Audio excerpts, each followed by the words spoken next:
విక్రమ్ టీవీకి సబ్స్క్రైబ్ చేయండి. Subscribe to Vikram TV. Subscribe to Vikram TV. Subscribe to Vikram TV. Subscribe to Vikram TV. Please like, share and subscribe to Vikram TV. Sir, తెలంగాణలో చూసుకుంటే కనుక కొత్త ration కార్డులు issue చేస్తున్నారు. కానీ మనకి తెలిసిన ఇన్ఫర్మేషన్ ప్రకారం ఏంటంటే విలేజ్కి 30 to 40 రేషన్ కార్డ్స్ ఇస్తున్నారు. మళ్ళీ మిగతా వాళ్ళకు ఎలా సార్ మళ్ళీ రేషన్ కార్డ్స్ మిగతా ప్రజలకు ఎట్లా? ఒకప్పుడు అండి ఒక ఊళ్ళో 200 రేషన్ కార్డులు ఉంటే అది ఫిక్స్డ్. ఓకే. ఎవరన్నా చనిపోయి రేషన్ కార్డు పోతే ఆ రేషన్ కార్డు ఇంకోటికి ఇవ్వాలన్నమాట అని ఉండేది, ఒక సిస్టమ్ ఉండేది ఉమ్మడి రాష్ట్రం. ఓకే. ఇవాళ తర్వాత ఆ పరిస్థితి లేకుండా ఉంది. కానీ ఇవాళ తెలంగాణ బీయింగ్, మీకు నమ్ముతారు నమ్మరు కానీ నేను ఐఎమ్ ప్రౌడ్ ఆఫ్ దట్. ఎందుకని ఒక తెలుగు రాష్ట్రం ఎక్కడో అడగారిపోయి ఉంది, పంజాబ్ నెంబర్ 1 ఉండేది పెద్ద రాష్ట్రాల్లో పర్ క్యాపిటల్ ఇన్కమ్ తలసరి ఆదాయంలో అని ఎంతో అనుకునేవాళ్ళం. ఇవాళ తెలుగు రాష్ట్రం తెలంగాణ ఇండియా మొత్తం మీద టాప్ ప్లేస్లో పర్ క్యాపిటల్ ఇన్కమ్ ఉంది. మీరు నమ్మరు, అది ఈ దేశం అంటే చిన్న రాష్ట్రం తీసేయండి, పెద్ద రాష్ట్రం నెంబర్ 1 ప్లేస్లో తెలంగాణ ఉంది. Being in Hyderabad and software exports reaching 3 lakh crores, 3 లక్షల కోట్ల రూపాయలు హైదరాబాద్ సాఫ్ట్వేర్ ఎక్స్పోర్ట్స్ చేరిపోతున్నాయి ఈ సంవత్సరం ఆఖరికి. అపార్ట్ ఫ్రమ్ ద ఫార్మా ఇవన్నీ కలుపుకుని డెఫినెట్గా అద్భుతంగా ఉంటుందని చూడాలండి. కానీ మీరు అది ఒక నాణ్యానికి ఒక కోణం. రెండో కోణం ఏంటంటే కాళేశ్వరం ప్రాజెక్టు మీద ఎక్కువ, అంటే కేసీఆర్ గారు వచ్చిన తర్వాత చాలా అద్భుతమైన పనులు చేశారు. మిషన్ భగీరథ, కాకతీయ, దాంట్లో లోపాలు ఉన్నా సరే వాళ్ళ ఉపయోగపడిందండి. మీరు కావాలంటే ఎవరినన్నా వాళ్ళ మీరు మీడియా ఇది కాదు, గ్రామాల్లోకి వెళ్ళి అడగండి. గ్రామాల్లో పచ్చదనం కాకుండా, అది మాత్రమే కాకుండా ఏది ప్రైసెస్ పెరిగిపోయినాయి, రేట్లు. చాలా మంది తెలంగాణలో ఉన్న విచిత్రం ఏంటంటే అక్కడ దళితులు కానీ, బీసీలు కానీ, బలహీన వర్గాలు కానీ 80-90% ఊళ్ళలో ఎంత కొంత అమ్ముకున్న భూమిని నమ్ముకుంటారు, పూర్తిగా అమ్ముకోరు. తన అవసరం అయితే కొంత పెట్టుకున్న ముక్క చెలక పెట్టుకుని వ్యవసాయం చేసుకుంటాడు. ఇవాళ ఆ రేట్లు ఏదైతే ఒకప్పుడు 1-2 లక్షలు ఊళ్ళు, నేను హైదరాబాద్ చుట్టుపక్కల దూరంగా ప్రదేశాల్లో కూడా 30 లక్షలు 50 లక్షలు అయిపోయింది. కరీంనగర్ నుంచి 7 కిలోమీటర్ల దగ్గర 8 కిలోమీటర్ల దగ్గర కూడా 1 కోటి రూపాయలు అయింది, 80 లక్షలు.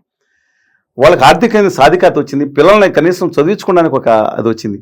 అది తెలంగాణ వచ్చింది, అది వచ్చిందనే భావన ఉందండి. యాక్చువల్గా చాలా కాలం ఓఆర్ఆర్ ఉండటం వల్ల అది స్తబ్దత వచ్చింది, కొంచెం క్లారిటీ వచ్చింది, అది పెరిగింది. 2022-23 నాటికి డౌన్ఫాల్ స్టార్ట్ అయింది. ఇవాళ కాంగ్రెస్ పార్టీ మీద మైనస్ పడింది. ఇవన్నీ ఒక కోణం. ఇవాళ ఈ విషయంలో మాత్రం తెలంగాణ రాష్ట్ర ప్రభుత్వం కనుక ఈ రేషన్ కార్డు రెస్ట్రిక్షన్ పెడితే మాత్రం ఇబ్బందికరమైన పరిణామాలు ఉంటాయి, యాంటీ వస్తుందండి. రేవంత్ రెడ్డి గారు సచ్ డైనమిక్ లీడర్గా ఆయన సొంతంగా ఉండి, నిజంగా చెప్తాను, కాంగ్రెస్ పార్టీలో చెప్పాను కదా 6 కన్ఫర్మ్ చీఫ్ మినిస్టర్లో, ఆర్ఏసీ చీఫ్ మినిస్టర్లు 3, వెయిటింగ్ లిస్ట్ చీఫ్ 3 దాటుకుని ఆయన బయటకు వచ్చి వాళ్ళు దమ్ముని చేసుకున్న వ్యక్తిగా ఈ నెగిటివ్ అంతా ఆయన మీదకి వెళ్ళే అవకాశం ఉంది. వెళ్ళకుండా చూసుకోవాలి. రాష్ట్ర ఆర్థిక పరిస్థితి కూడా ఒకప్పుడు నేను చెప్పిన పరకాట ఇన్కమ్ మిగులు రాష్ట్రం అని ఇవాళ రేవంత్ రెడ్డి గారు వచ్చేటప్పుడు కూడా కొంచెం ఇబ్బందికరమైన పరిస్థితులు ఉన్నాయి. కానీ ఇవాళ ఇలాంటి విషయాల్లో మాత్రం చిన్నపిల్లల మీద, చిన్న సామాన్యుల మీద, అంటే అర్హులకి ఇవ్వండి ఎంతమంది ఉన్నా, అనర్హులకి తీసి ఎవరు, అందువల్ల అర్హులకి ఇవ్వటం మీద దృష్టి పెట్టాలని చెప్పి కోరుకున్నాం. ఇలాంటి విషయాలు కక్షాదింపు చర్యలు కొన్ని అంటూ ఉన్నారు. ఆయనకు జరిగినట్టు బాధ ఇంకొకరు జరగకూడదండి. చాలా బాధపడ్డాడు ఆయన. ఓకే. రేవంత్ రెడ్డి గారు వ్యక్తిగతంగా ఆయన్ని వేధించడం కూడా జరిగింది. భార్య భర్త ఉంటే, ఊళ్ళో ఉంటే తలుపు రాత్రి 1 గంట బద్దలు కొట్టుకుని వెళ్ళి తీసుకెళ్ళి అరెస్ట్ చేశారని ఎక్కడికి వెళ్ళిపోతాడు ఆయన? పారిపోతాడు దేశం వదిలేసి? తెల్లారు వస్తే ఏమన్నా ప్రాబ్లం అయిపోద్దా? కాదు కదా.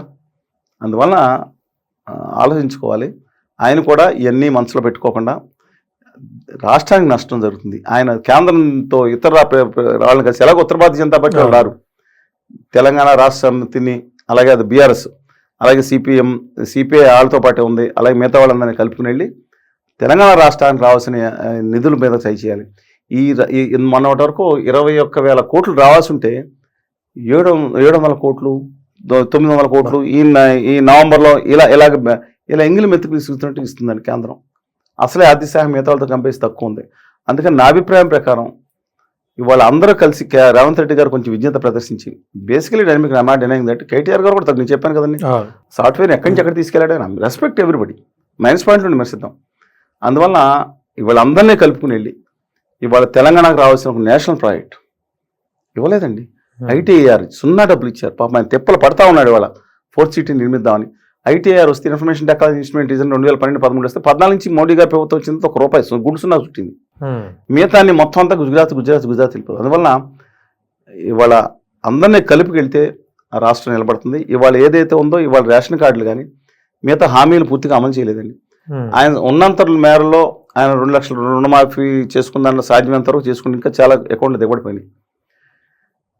ఆర్థిక పరిస్థితి అనుభవించి చేసేవాడు తెలుస్తుంది ఆయనకి. అధికారం ఇచ్చేటప్పుడు తెలిసి ఉండదు ఎలాంటి పరిస్థితి ఉందో.